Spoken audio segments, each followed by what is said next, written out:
ito ay rated SPG. Striktong patnubay at gabay ng magulang ang kailangan. Maaaring may masiselang tema, lengguwahe, karahasan, sexual, horror o droga na hindi angkop sa mga bata.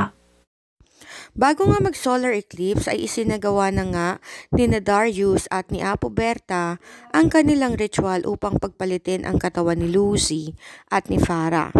Noong mga oras na yon ay nagmamatigas nga si Farah at ayaw niyang bumalik sa kanyang sariling katawan.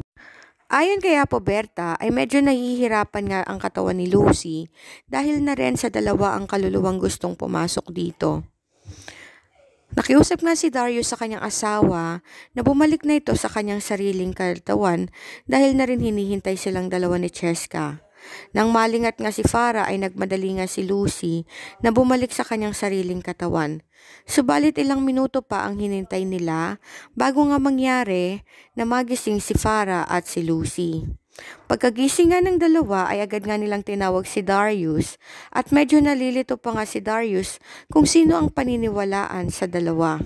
Nang malingat nga si Joyce ay agad nga tumakbo si Cheska palabas ng kanilang gate at sinabi nitong pupunta siya sa kanyang mommy. Samantala, itong si Apo Berta naman ay binalaan si Darius na kung ano man ang mangyari ay wala nang bawian at hindi na pwedeng baguhin pa. Nang magising nga ang dalawa ay litong-lito nga si Darius dahil hindi niya alam kung sino ang paniniwalaan sa dalawa. Sinabi nga ni Lucy na nakabalik na siya sa kanyang sariling katawan, subalit sinabi naman ni Farah na hindi nagtagumpay si Apo Berta. Kaya't nung mga oras na yon ay hindi talaga alam ni Darius kung sino ang kanyang pipiliin. Nahuli nga ni Darius ang pagsisinungaling ni Farah matapos nga nitong gamitin si Cheska laban kay Lucy.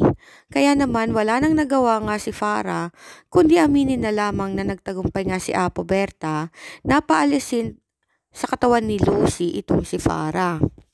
Agad ngang tumakbo si Farah nang mahuli nga siya ni Darius. Ito ay dahil sa ayaw niya ring makulong. Nagustuhan mo ba ang kwento ngayong araw na to? Comment mo naman sa ibaba kung taga saan ka para alam ko kung saan nakarating ang video na to. God bless!